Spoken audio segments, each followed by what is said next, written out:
So my practice for many years has always been around seaside and tourism and the coast, and always looking at archival imagery such as postcards, guidebooks, and collecting and gathering those images and editing and manipulating them.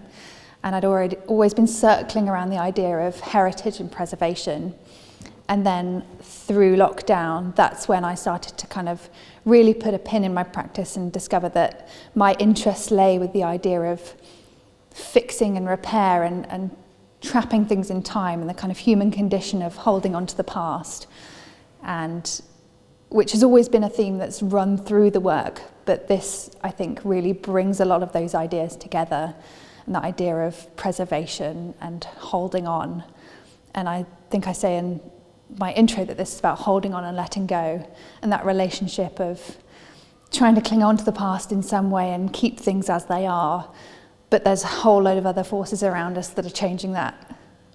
beyond our control. The really big pieces behind me were kind of a challenge to myself to go big and really incorporate the idea of the coastline being a huge expanse in which we're really drawn to, and I wanted to take these tiny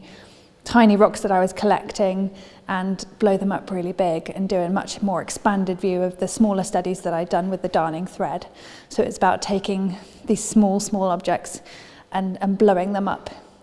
to a big size, and making that destruction and erosion of the coastline feel that way.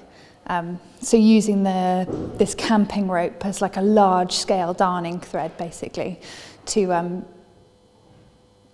explore that idea of doing larger things. They're almost studies for actually working on the coastline and trying to darn the coastline itself.